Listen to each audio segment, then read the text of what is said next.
wants to be part of the Me Too movement. Well, do you want Mike Schmidt off the air? Because I know a lot of people do. Do you guys want Mike Schmidt off the air? Me Yes. too. Hashtag me too. Nobody wants this guy on the air. Tony Del Grasso and Kyle Gaffner are both here. Oh, Michael Jack, what have you done? He just keeps embarrassing himself. He's done it since last year when they gave him the gig, and it just continues, and I don't know how they just let it slide. Every couple weeks he says something that if he was anyone other than Mike Schmidt, he'd have been fired about 5 times by now. But that's why he says it. That's why he says it and gets away with it, because he knows he's not going to be booted off because he's Michael Jack Schmidt. I mean, what are they going to do? What are they going to replace him with? How much worse can you get than the crew they already have in there? And he acts like his shit don't stink. He knows it. Yeah, I mean, we only see him, a couple times a week, and that couple times a week is cringeworthy. Yeah, so should we go down the list of some of the things he said so people? Yeah. So that's what I'm going to do first. I'm going to get into what he said this past weekend. So because some people may not even know what he said. All right. Yeah. So he apologized about this on Monday. Oh, good for him. You apologized. Whoop-de-fucking-do. All right. So he was talking about Atlanta Braves pitcher Brandon McCarthy. He's got a separated shoulder, and he talked about a tweet from McCarthy's wife, Amanda, and she kind of joked about her husband and how he still can't do the dishes after the injury. And, Schmidt wanted to make a joke, and he said, I have a dishwasher at home myself. My wife. That was bad. Actually, I do the dishes most of the time. And then he kept going, and he goes, Me Too movement, where does that fit in? So there you go. And then Monday, he's backpedaling, he's apologizing. And all this comes after last year when he kind of talked about Odubel Herrera and how Hispanics don't really make it in the in Major League Baseball because of the language barrier. And, he's wrong about that one, too. So Schmidt is always filled with controversy, always a lot of chaotic comments coming from him. So there you go. There's kind of a brief rundown there, Tony. Did I hit all points there? Yeah, pretty much. Listen, we all say stupid things, especially when you're in front of the camera for hours at a time like he is. It would have been bad if he had left out the Me Too part, but then he completely just multiplied by 1,000 when he said the Me Too comment. I mean, all right, it was a dumb sexist joke between him and his wife. You know what I mean? And then he compounded it by basically proving that he didn't know what the Me Too movement was, and also making a joke about it that made no sense at all. So there's just Kyle. It's just funny. I don't know. He's entertaining. I mean, yeah, especially when the game's slow, he's just going to be sitting there, and he acts like he's just in a room full of people just, kicking it back, drinking, smoking, or whatever, like the camera's not on him. Like, this is the type of stuff that he's probably saying off camera, too. But I feel like he just doesn't care that the camera's there, and he's just spouting it off. And, yeah, he shouldn't be doing it because he probably is a racist and a sexist. But in this day and age, you don't want to be saying stuff like that, especially, it's on live television. You're going to offend somebody at some point, and he just shouldn't be said. And everybody's a little touchy, even more so nowadays, but like stuff like that, it is the 21st century. You should be moving on. You shouldn't be saying women should be in the kitchen cooking and cleaning and so forth. Like, it's just an off-color comment. He should have been mentioned. It's just embarrassing for him, and it's embarrassing for the Phillies. I don't want to say he's tarnishing his reputation, but for people our age who don't actually remember him playing, we've only seen videos and stories from, parents and uncles and that kind of thing. Our only recollection of him is going to be him saying this ridiculous shit on the air for a couple years before they find, like, when is it going to stop? Like you said, he said stuff like, you can't build around Latinos, and then he said all Latinos know each other. Like, yeah, because a guy from Puerto Rico is gonna know a guy from Colombia. Like, they aren't even on the same fucking continent. Like, he just says stupid things, And he provides nothing baseball wise either. That's the thing about it. Like, he still says asinine comments like, "Oh, guy hits a home run, there's a rally killer." Yeah, home runs are really rally killers. Like, he still has a very 1975 view of baseball that just, I don't know. He just he needs to go. He's needed to go since last year. Yeah, he's got that old school logic, and you can tell that he doesn't watch the product. I mean, half of these guys, he doesn't even know who they are. So Yeah. how are we supposed to take a guy seriously that doesn't even watch the product? And I mean, like, go ahead. dude. Like, baseball is has a lot of trouble reaching a younger demographic. I read a thing, the average baseball fan's age is like 56 compared to the NFL and NBA where it's like 39. That's big. That's huge. And comments like the one Schmidt makes does not help them reach the younger demographics, and that's not good for business. That's not good for baseball. So that's really where the issue comes in. Yeah. It's more than just the sexist remarks like why we want him off the air. It's just like he doesn't add anything to the telecast. There's nothing. There's nothing. He just says one stupid thing after another. I mean, he makes Ben Davis look like Harry Callis, and that's not a good thing. Yeah.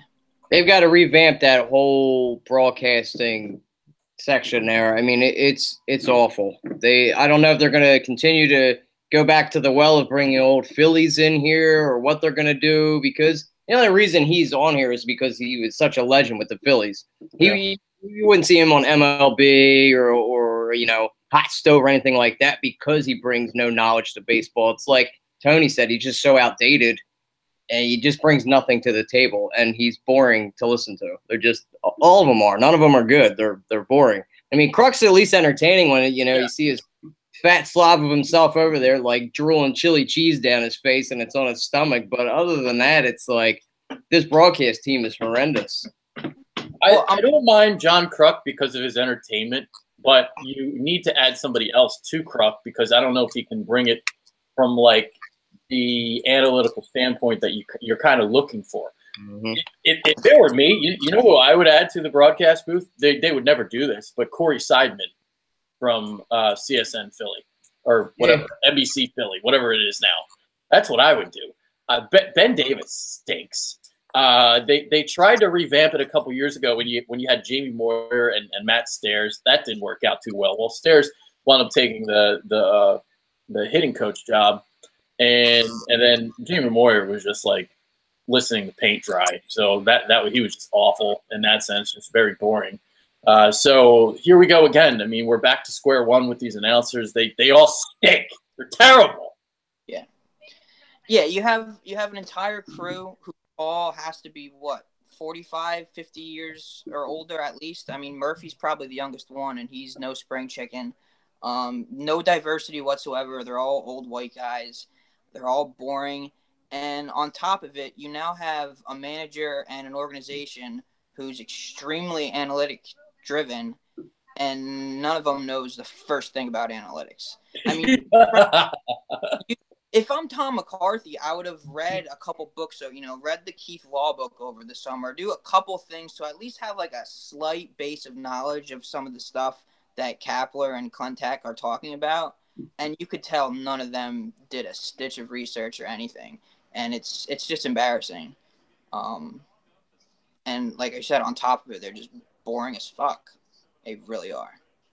And they have an exciting team now too, so it's no excuse that the team is boring. Yeah. All right. So let's kind of get into the team now. Did we finish up on that? Did you want to get into anything more, Tony? No, that's about it. Right. Kruk, What are your thoughts on Kruk, Tony? Kruk, to me, Kruk has funny in a long. Kruk is only funny when the other guys around him are talented. He can't carry a crew like he's trying to with these sad fucks. That's why you need somebody with him. That's why I was getting at. Like, you can't just have him and McCarthy. That's not going to work. You need somebody that complements John Kruk. And that's why I kind of threw out Corey Seidman's name out there. I think Seidman would be a great idea. It sounds crazy. I actually miss Chris Wheeler. At least Wheeler. Yeah, we missed the Muffin Man. Who would have ever thought we'd miss the Muffin Man? My God, we had it so good with Harry. That's what it is, man. We were spoiled. We were spoiled for a long time. Yes, we were. Yeah. God, because Tom McCarthy, dude, he's pretty bad. Oh, If if Chris Wheeler is a muffin, Tom McCarthy is a birthday cake. Like, Jesus Christ, he gets bigger every year. He doesn't get better. Yeah. I can't with Tom McCarthy. I can't deal with it. But I know he's going to be here for a while, and we're just not going anywhere. We're stuck with him. I'm trying to think of, like, when some of these 08 guys start retiring, I wonder if they would bring one of them in. I mean, I know Chase Utley isn't exactly the I couldn't see him. Jimmy could do it. There you go. Jimmy Rollins. There you go. There's one. Jimmy's done Fox a couple times in the last couple postseasons. I think he's been on Fox. Yeah, he's not bad. He might have it. Jimmy Rollins. That could be the answer right there. J. Roll. But everybody else, like Utley, I don't think would do it. He doesn't really have the personality for TV. Ryan Howard, I can't really see doing. I don't see Howard doing it. Like Utley, I think would be very intelligent. I just don't know if he has a personality. Like, because like if we complain about Jamie Moyer, we're probably going to complain about Chase Utley too. Yeah. J. Roll would be the answer. That would be the guy. That would be the guy. Yeah, because he's done well during the postseason, like Tony had said. So that's why you test them out, see whether they do. But he's very intelligent, and he keeps it a little upbeat. Yeah. I mean, I just want younger, fresher, some diversity, some guys who actually know a little bit about analytics. Like, basically the exact opposite of the crew they have now. Well, to bring a youth movement, if you would want to have younger guys instead of having all these, old heads in there. You want to bring a youth demographic in there, get younger, bring in people that know who these guys are. It's it would make sense, but and I know LA's starting to be phased out, so God knows who they're going to replace him after he's all said and done. Like the days of Harry Callis's, the Vin Scullys, they're gone. They're the greats, and I'm wondering how they're handling that out there in LA with his replacement, if it's just as bad. Yeah. Yeah, I'm not feeling Kevin Stocker. Sorry. Yeah. All right. That'll be the end of our little commentary team show there. But we will get into the team a little bit right now. I know they're playing. I have the game actually on DVR, but I don't know what the score is. Because I had to do Marcus Wheaton earlier, and there you go. All right, so they've lost 4 in a row. They had a stretch there where they were doing pretty well, and then the Arizona Diamondback series was kind of the barometer to see how good they really were. But they've been losing to the Braves and the Marlins recently, which isn't what you want to do. So 4-game losing streak. I mean, it's just 4 games out of 162. But what are you guys' thoughts on losing 4 in a row right now? Still early though, it's first week in May. I don't think it's too crazy to think that we're jumping ship, but when you were playing so well and you go through slumps in baseball, it's going to happen. Yeah. But it's it always seems like we always hit all together or we don't hit at all. It's never like a couple guys pick it up. Odubel Herrera's been a monster for the first 2 months. He's been awesome in the field. I mean, he's had some blunders, but at the plate, he's been really fun too. And the pitching staff has been a little shaky as well over the stretch. I mean, we're 2-6 in the last 8, and we're 5-11 against the NL East. We should be beating up on teams in the NL East like the Marlins and the Braves. Yeah, I mean, kind of like pretty much what Kyle said. I don't think there's any real dramatic cause for concern. It's just a slump they're going through. But it is disappointing that they're playing 2 teams that they probably are better than. Well, one team that they're definitely better than, in the Marlins. And you only get so many opportunities to play them, so you should be beating up on them. They did go up 2-0 on a Marlins error. But yeah, you got to take 2 out of 3 every time. A team like the Marlins, who are probably only going to win 50 games this year, you really ought to beat them up. Braves, who knows with the Braves? Braves might be better than everyone thought. Yeah, they're 17-11 right now. Yeah, I mean, some of their younger players seem to have matured a lot quicker than everyone thought they would, and they're definitely in the right direction. They're kind of in the similar boat as the Phillies right now, maybe a year behind. Who knows? Yeah, and I don't think it's just part of the season. There's really nothing to look into. Yeah, they've been struggling against the Braves this year and lost another series, 2 out of 3. They obviously just lost the first 2 of this Marlins set. And again, going back to the Diamondback series, that was kind of like the series I was looking at because the Phillies got into a little bit of a hot stretch after everyone wanted to get Kapler fired, and they went and played Arizona. That was the series to see. All right, I'd like to see them get 2 out of 3, and they lost 2 out of 3. No big deal or anything, but I just wanted to see kind of how legit they were. I wanted to see them take 2 out of 3 in that series. What do you remember the Arizona Diamondback series, Tony? Yes, vaguely. Vaguely at this point. It's too late at this point to talk about it. It's already over a week ago. Yeah, I mean, like you said, you figured it was kind of a good litmus test or whatever you want to call it to see where they stack up against, most people consider at least a playoff contender.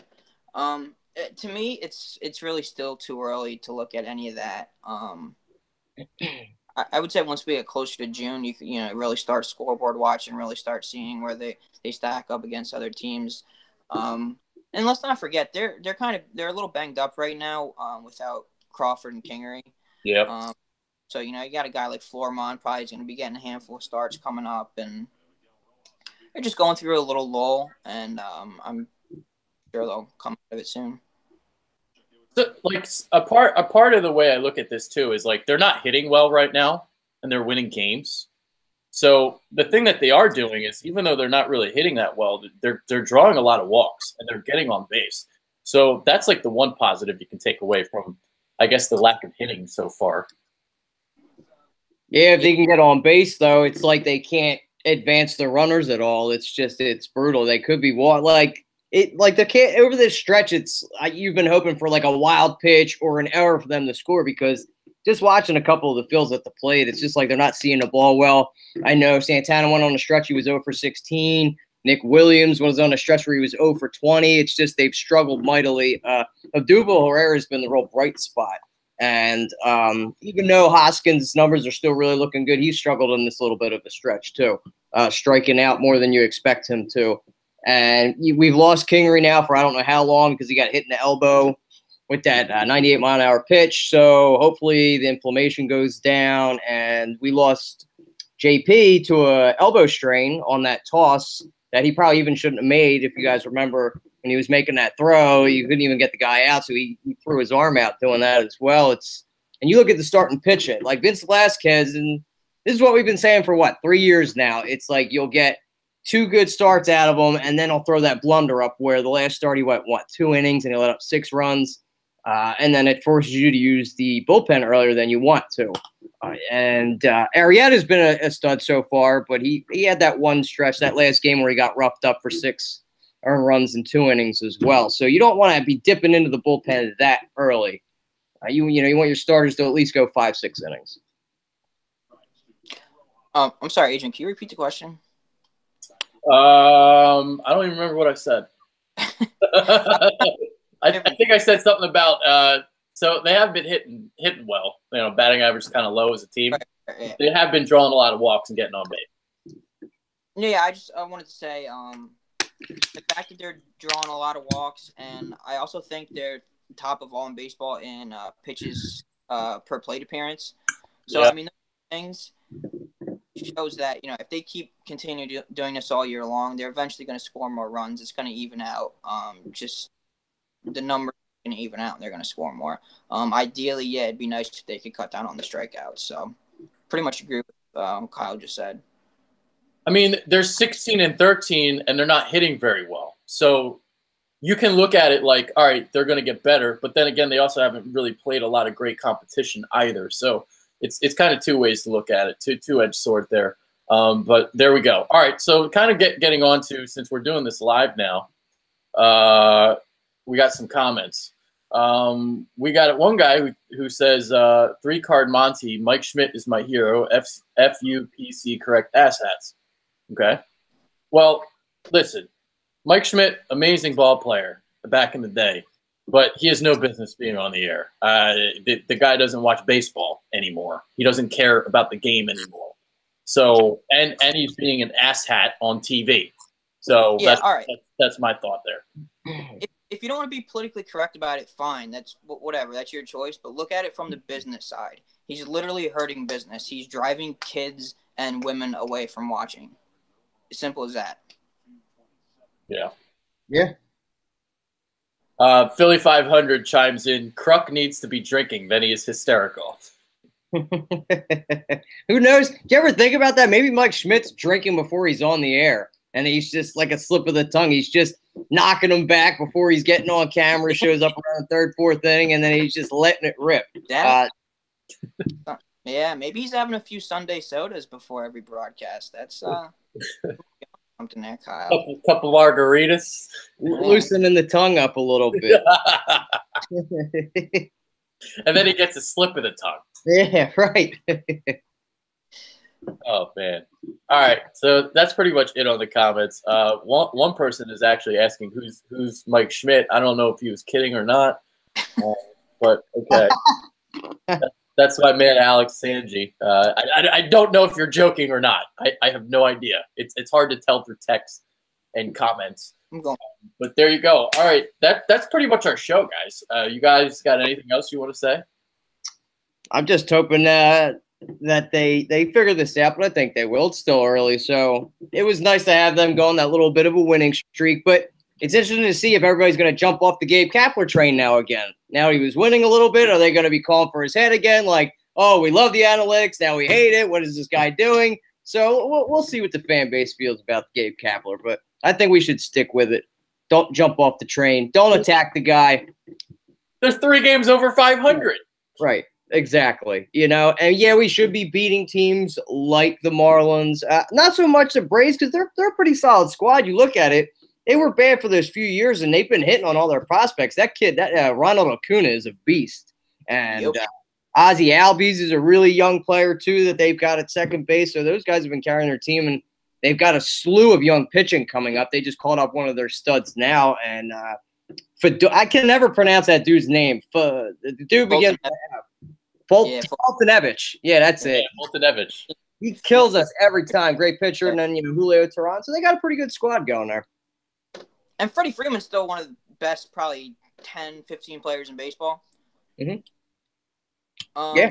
All right, so we're on final comments, right? Yeah, basically. Well, I kind of just realized I'm going to have to get some new artwork. Talking shit about him for 2 years. And I don't really have anything other than I think Vince Velasquez is – like officially on a leash. We might only see him as a starter another couple months, I think, before they finally pull the plug and put him in the bullpen. He just, you see up and down, just so inconsistent. The ability's there, but if you're only going to get one good start out of every 5, and you can't keep throwing him out there, so we'll see. Yeah. All right. So that's pretty much it. My final comment. Sometimes, Schmidt happens, but when it gets redundant, then you become a piece of Schmidt. So that's my final thought. Kyle Gaffner, Tony Del Grasso, I'm Adrian Fetchu. We're out. Take care. Peace.